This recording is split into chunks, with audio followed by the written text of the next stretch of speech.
Hello everyone and welcome back for another episode of Indie Impressions. My name is Nick and today we're checking out Receiver by Wolfire Games. This is a first-person gun ownership in the 22nd century Matrix simulator. Also very interesting, very ambitious, but a little frustrating. It's essentially a roguelike first-person shooter with all kinds of crazy gun simulation elements that we're going to get into in a very short amount of time. And essentially the large ambitious part about this game is the fact that you can control every single detail about this gun in a way that I've never seen any game do before. So I guess since it's going to be the elephant in the room if I don't just get into it immediately, I do just want to show you. This is a roguelike. These are built from chunks, so some parts of these don't always make sense. I don't think there's actually a way for me to get over there. I don't think I can jump that far. But let's check out the gun here, shall we? I fully acknowledge this may end up being a bit of a train wreck. I'm going to try my best here, but the controls are extremely complex, and I have spent about an hour trying to understand them, but I still fail at a couple parts.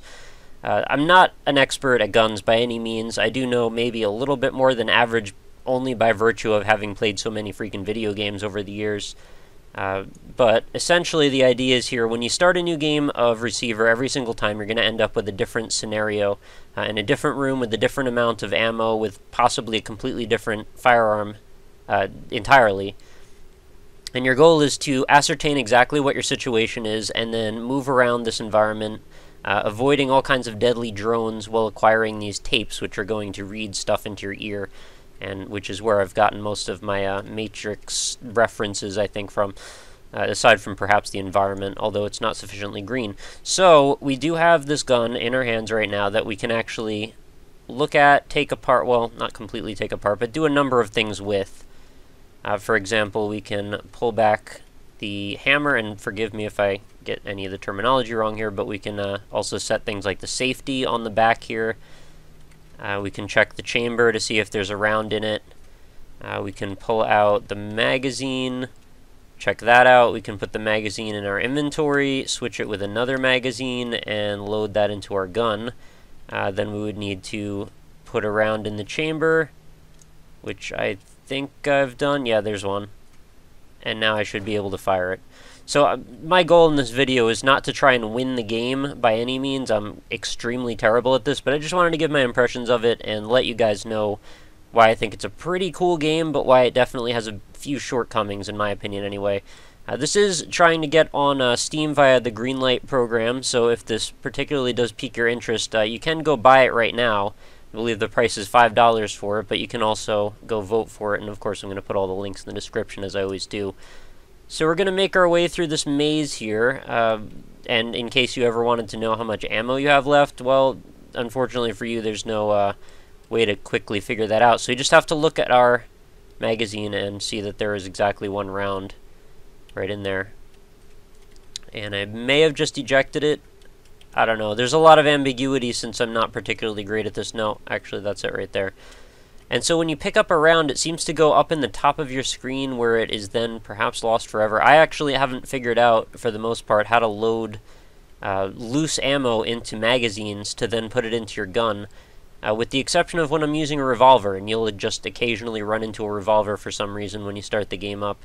In that case, it doesn't seem so hard to do. There is a very comprehensive help mode, which I have to point out, of course, if you press question mark, and then if you press and hold question mark, there's even more. So these are just some of the, well, most of the options that you can mess around with your gun. And it takes quite a while to get a feel for it, and I still don't think I'm quite there yet. But if you're feeling particularly lucky, you can just throw your gun right in your inventory, and then you are completely defenseless. There's no melee, there's no stealth attacks, there's no anything. It's mostly just be killed instantly is generally this game's mantra. You're going to run into turrets, you're going to run into these flying drones with tasers attached to them, and basically anything that happens to you, you will just die. And then you get to start over. So we've got a number of these tapes to find. I haven't seen any yet. We're going to also run into the occasional ammo patches and such. We're going to keep our eyes out for things like that. I have to say the aesthetic to it reminds me quite a bit of Perfect Dark, which I'm not sure if that's a good or a bad thing. In general, I find this game is very dark. Wouldn't normally mind. There is a drone and I am dead. I actually managed to get a shot off that time, which is a rare blessing. I find that it would be kind of nice for you to be able to have a brightness slider or something. There isn't anything like that in the options menu, as you'll quickly see here. This is all we've got. Usual mouse sensitivity, distance from eye to gun, which is kind of a useful thing to play around with to find your sweet spot. And you can lock the gun to the screen center, which I've chosen not to do. I find it is a little bit counterintuitive for me. Oh, and we actually get a flashlight for this part of our mission. So you have to press and hold G to pick up things that we find on the ground, which seems a little strange to me also. I'm sort of used to pressing E for that, but E is designated as eject, which kind of makes sense, and we can actually hold our flashlight on our chamber here, or I don't know what you call this thing. It's not a magazine, but you know what I'm trying to say. And we just loaded it up with spare ammo. We can then close that up with, what do you close it up with? T? No, R. R closes that, and then we are ready to fire. There's actually a really cool little feature that I think this is kind of cute, actually. If you open this up again, which now, there we go, you can actually use your mouse wheel to rotate the chamber on that, or the, whatever the hell this thing's called. So you can actually have dead ammo in this, which will continue to spin around until you choose to eject all of your rounds from the thing, and sometimes they get stuck, which is kind of a nice touch, too. And then you got to pick them up again by holding G, and then you can load them back into that thing with your Z, and then close it up with R, and then hold or not hold your right click to raise it or lower it, and then there's also Q to keep it toggled up, or tilde to put it away. And don't forget about the safety. There's a lot of options. You can also just pull the hammer back if you want. I think that was, what, F? No, I don't know. I lost it. I don't really care. There's a lot of freaking buttons. That's what I'm trying to say here. There's a tape. I'm going to shut up for a second, let you hear that. If you recently started receiving, you may wonder why the training tapes are so important. Over the last several decades, your media has been slowly corrupted to be used against you. By feeding your mind a constant stream of damaging ideas, your view of reality has been warped to fit into a sinister agenda. How can one tape, listened to once, possibly have an impact on the face of a lifetime of accumulated deception? Alright, I'm putting this on pause for a second. You can hit X at any point to stop the streaming voice audio. I just wanted to point out that it's a cool mechanism how they do that, but it would be really useful if there were subtitles, because it's just generally good practice whenever that's the case. There we go. Usually you can take those things out in one shot if you happen to hit them in a vulnerable spot. There's no guarantees, though, that you will hit anything, generally. So you have to get pretty good at this, and there is a good degree of luck. You know, you have to get lucky, get a decent gun, and then have enough ammo to ever get through any situation at all. I also want to point out the fact that although this game looks pretty cool, like the aesthetic looks nice to me, it's very bland. Like there's not really any textures. Everything is just sort of flat shaded. And that's not a problem per se, but I seem to have like terrible frame rates when I'm running this. Even when I'm not recording, it's like hovering barely at around 30 if I'm lucky. And I'm not sure what that's about, because my computer's not terrible. And I think to run, you know, I've run dozens of Unity games on this, and I rarely run into a case where they have particularly bad frame rates, but this one in particular does seem to give my computer a little trouble. I don't know if that's the case across the board, or maybe there's just a lot of really like high-level simulation AI stuff going on that's eating up the resources, but it's just generally it seems to have some issues, and it also has some like texture issues and occasional glitchy stuff, and I've had it crash a couple times too. But then there's nice little touches like that you can shoot out lights and stuff, which is pretty cool. Not sure how useful that's going to be. I mean, maybe these AI drones can't see you as well if the lights are shot out.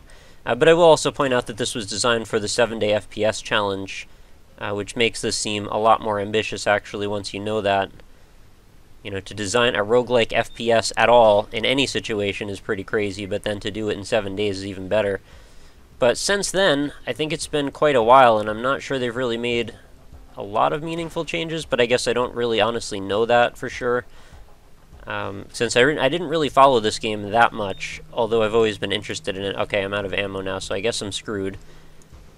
So I can either risk my life by going in there, or try and backtrack and look for a different angle. There doesn't seem to be a lot of ammo just hanging around most of the time, so probably just going to have to march off to my death on this one. And I'm not sure what these are. They're supposed to be pipes, I guess. They look very strangely organic, because pipes don't usually sit in shapes like that. And I can't make it over this wall. There doesn't seem to be very much in the way of, like, acrobatics. You can't really do any, like, parkour moves or jump over walls or climb up or, you know, go prone or shimmy or anything. It's just walking around and jumping occasionally. I guess I can go back a ways and hopefully find some ammo here. Although I could see if they wanted to add a bunch of elements like that, having better, more granular movement control, although making it, it would make it a much huger nightmare to get around playing this, but it would also be very cool, and I think add a very big, interesting element to this. I'd sort of look at this game sort of like a prototype for something that could be much, much, much greater. I imagine a game like Mirror's Edge, similar vibe to it, only with this kind of gun control, could really be a huge hit. And I have a feeling that there's a huge crowd of people that really like the fact that you can get into this much detail with the gun. And I would, I guess the masochist in me would like to see this put up to a bigger scale.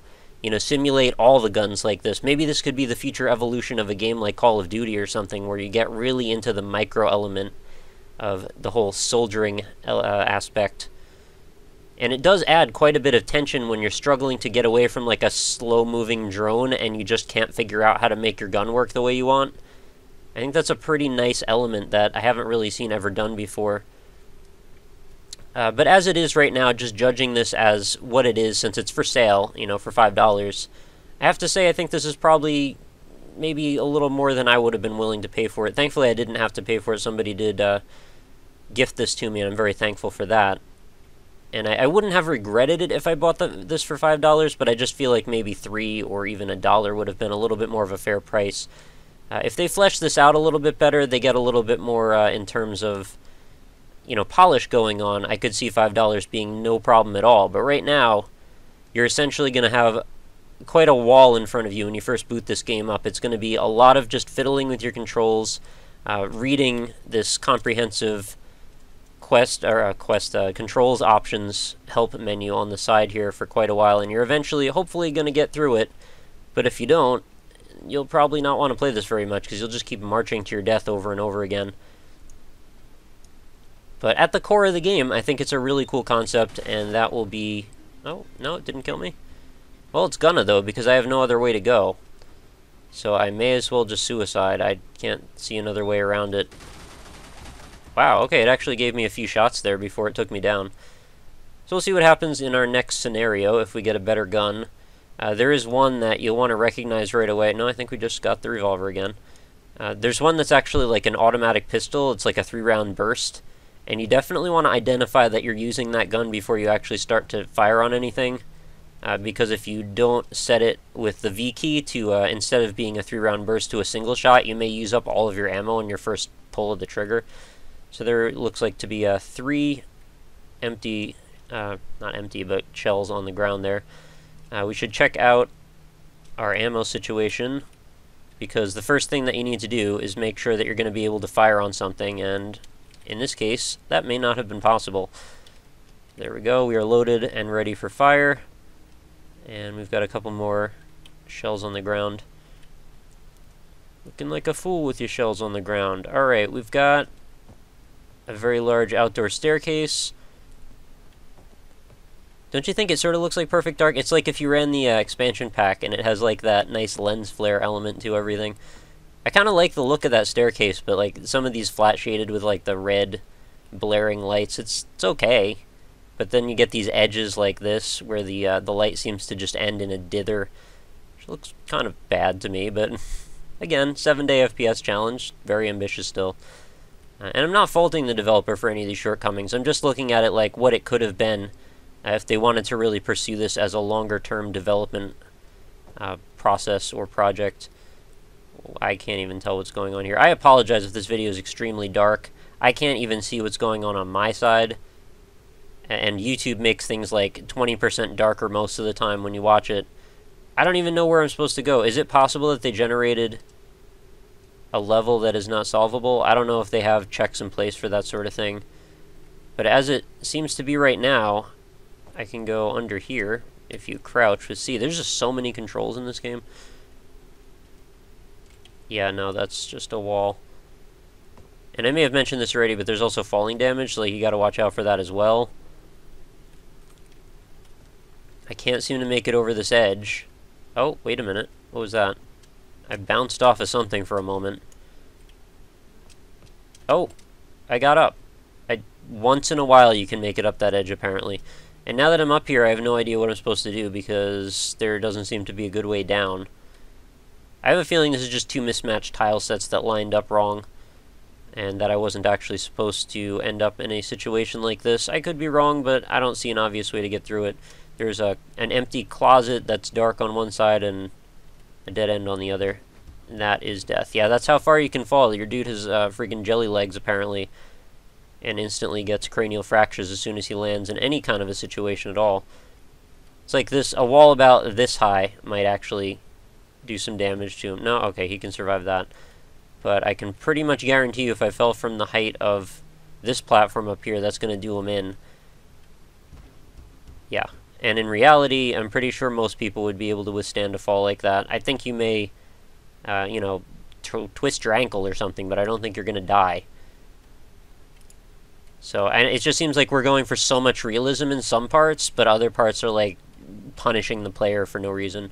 This is a very ominous little chamber that we've found ourselves in. I've never seen this environment yet. So this is, I think, the semi-automatic pistol I mentioned before. So first thing we want to do...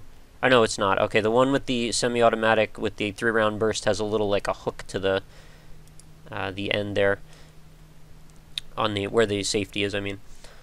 So we need to inspect what our ammo situation is, and every time when I start out, I need to, like, reorganize my mind as to what all the buttons are. Alright, so there's our loose shells in the top again. I still don't know what to do with those. Hit E to eject. We've got, it looks like, what's 8 rounds? It's like 6, 7, 8, I think, unless there's like 2 hidden ones. I think you're able to see them all through those little diamonds. And then we can hook that thing back up with Z, and then we can check our chamber. No, hang on, sorry. Hold. Oh, I just ejected a shell casing. Well, you can see the inside there. Pick this back up, and we're good. Should be able to fire a round, should I need to. Another weird comparison that comes to mind is Trespasser, the old Jurassic Park physics simulating game that I don't know if many of you guys have actually seen or heard of, but it's one game that I definitely would like to Let's Play one day with Anza, if it'll run. It's extremely old and extremely funny, but I've had it crash quite a few times when I've tried to play it, and adding fraps into the mix might end up being the death of me.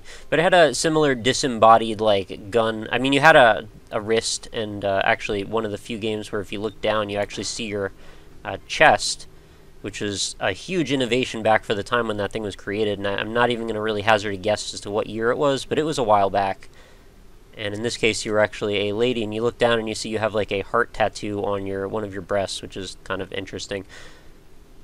There's like a reward for you noticing that you actually can tell that you have a body in space for once, is you get to see that there's like this little art element going on. Alright, so let's pick up our flashlight with G again. And check out that bizarre lighting pattern. I have this set to the, I believe it's the highest settings as far as detail. When you launch a Unity game, it always asks you like, oh crap, I can't believe oh no, I didn't live. I must have taken something to the belly as I was diving behind that corner. Love an emergency evade. Probably get me out of one of these situations at least once. So we're back to the revolver again. Open it. There we go. Missing 1 round. Refill it. Close it up. No, we're good. I almost can't imagine actually beating this game. I don't think it's something I'll ever achieve. It's extremely hard, and it seems like at most I've spent about like 3 to 5 minutes being alive before I'm just immediately cut down by a single bullet from something I didn't see. And granted, they want you to take it nice and slow and steady, and I completely appreciate that approach, but the resource management is just so intense that sometimes it just gets frustrating having the pacing be that weird. So I may have just screwed myself already. I believe there's a drone about to go around this corner. I should have at least 3 more rounds. Okay, that's the light. I almost shot at a light. Definitely makes you a little jumpy. I don't want to get shot by the... Oh, There we go. Think that messed him up? Yeah, he's done. And I should still have 2 more shots left for this guy. That didn't work. There we go. And I'm dead.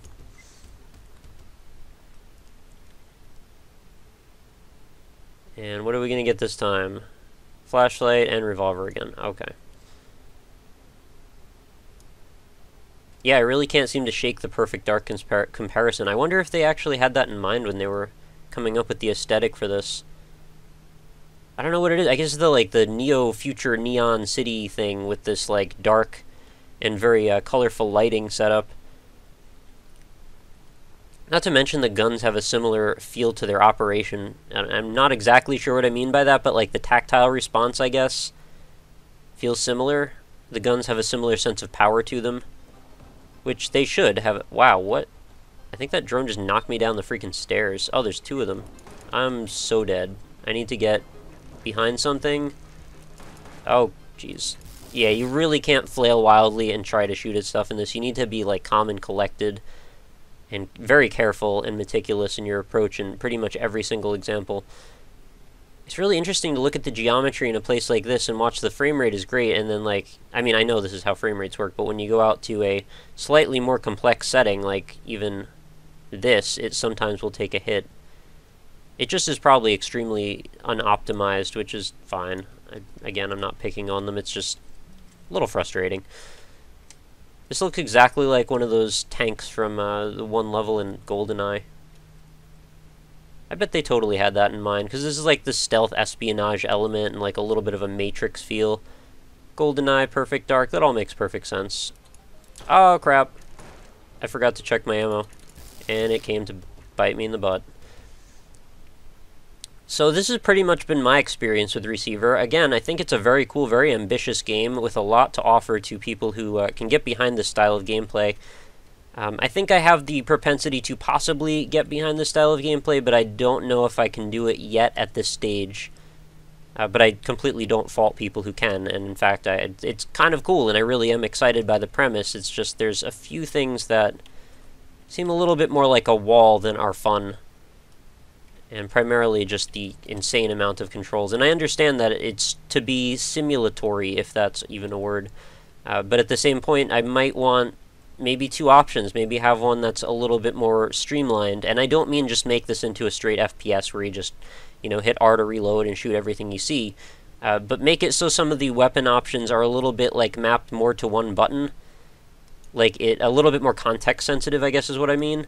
Like, if you are about to shoot, like, I can't even come up with a reason why you would have the safety on. And this is not a case for the safety. This is the one with the 3-round burst, right? But in any other case, like, there's no reason at all to have your safety on. So, I mean, I get that you want to be able to let us operate every point of the controls, but, like, that's a little weird. And then having it be switch between safety and no safety versus with this particular gun, it's a totally different operation. In this case, it's the thing that operates your 3-round burst to your single fire. So for people who don't get that you're using a different gun, that could definitely be a little disconcerting.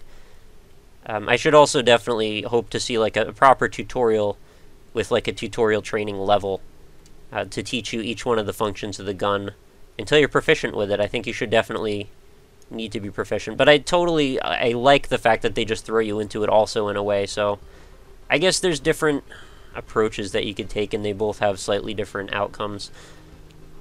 If you want to make this a little bit more of a mainstream style game, then sure, maybe add a tutorial, maybe add some streamlining. If you want to keep it pretty hardcore, I guess the approach that they've taken right now makes a lot of sense. But why not have the best of both worlds, right? Like, make it a little bit of both. I don't see a reason why you couldn't have a secondary, like an auxiliary training, or like a novice mode.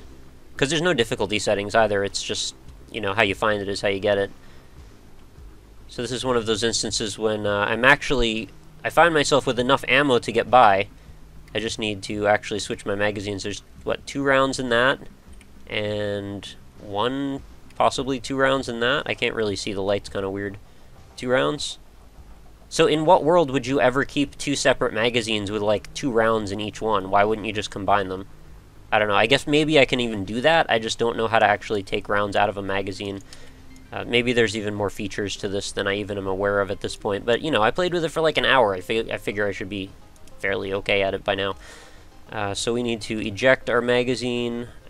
Did I actually just switch it that fast? This is usually a much more arduous process than that. Alright. Oh my god. Flashlight. There we go. We need to pull that back and check the barrel. Alright, how do I... Maybe I didn't actually load it properly. Yeah, there's a lot of this. This is how I actually... Before I started recording, I'm kind of dreading doing this in case I end up in a situation where I'm just kind of mashing all the buttons, hoping I get lucky and am able to perform the operation that I'm trying to at a given moment. Yeah, put the flashlight away. I can also throw these things on the ground, which also adds a lovely, complicated element. Just load that. What did I do? Did I throw it? Okay, there's a round in the chamber. Flashlight, you get... There we go. And drone. That didn't kill it. I don't know what I'm supposed to shoot at. I guess the back part here. Nothing that I did just hurt it. And now I'm out of ammo again. And I have absolutely nothing I can do to hurt this thing. Oh, you know what? Its light went out, so I guess it's already dead. But I couldn't tell because I'm a big dummy. Alright, is that more ammo? Yes.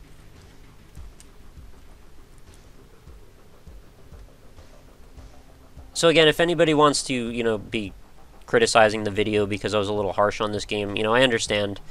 I was perhaps a little harsh. At the same time, though, you're charging for the game.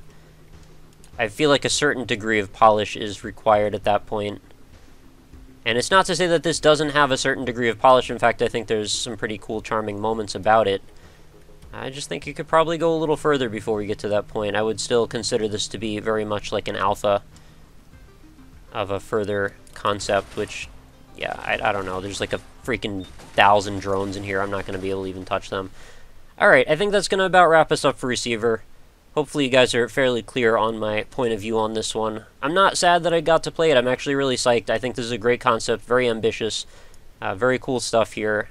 Maybe not for me, but I still had a good time messing around with it, and I'm glad that there are games out there that are willing to push boundaries to this level. So big props to the developer for that. I'm always happy to see games that try something unique and bold and different, and in a world where there are 87 bajillion first-person games, most of which involve guns and gunplay, it's nice to see one that goes much more deep than your usual shallow shoot, shoot, shoot, reload, shoot, shoot, die format. Although this does have those same things, you know, there's a lot more to it than that. But hopefully you get the idea. So, that will wrap us up for another episode of Indie Impressions. Thank you so much for watching, guys, and I'm just going to shoot all my rounds out all over the floor like confetti. Surprisingly, for the first time ever, I freaking get a gun that's loaded with all the rounds of ammo in it. I don't know what that was about. And please don't feel like you're obligated to, like, give me advice on how to control the game in the comments. It's fine, I'll figure it out if I care to. I may not, actually. I don't know if I'll go back and play this some more. I may. Depends. But yeah, anyway, we're doing our post-show wrap-up here, so thank you as always for watching. Make sure you head on over to the website, www.indie-impressions.com. Check out all the videos, old and new. There is no way I'm going to be able to reload this thing while I'm also talking about stuff, so I'll just walk around in circles like I always do. So check out the videos, sort them by distribution method, sort them by payment style, you know, check out all the free ones, check out all the Greenlight ones. Of course, there will be all the download links and purchase links and Greenlight links in the description for this video, but you'll also be able to sort them on the website itself. And then, of course, facebook.com/indieimpressions. If you'd like to leave a like on that, it'll help me out a bit, and you'll also get every day's new video delivered right into your inbox, or your stream, I should say, for Facebook. And then you'll be able to keep up on whatever news updates I might have, the occasional contests and such. Did I take a bullet there? Maybe not. And if you do want to message me or anything through Facebook, that's also perfectly fine. And then, of course, if you're an indie developer and you just want to get in contact with me about possibly showing your game off on the show, at RockLeeSmile on Twitter is the quickest way to get in touch with me. I also have a contact form on the website and am happy to take any PMs via Reddit, YouTube, or Twitter. Whatever floats your boat, I am happy with. So that will do it for another episode. Thank you so much, guys, for watching. And I hope you'll tune in again tomorrow for yet another Indie Impressions episode. So have a lovely night, and I will see you tomorrow.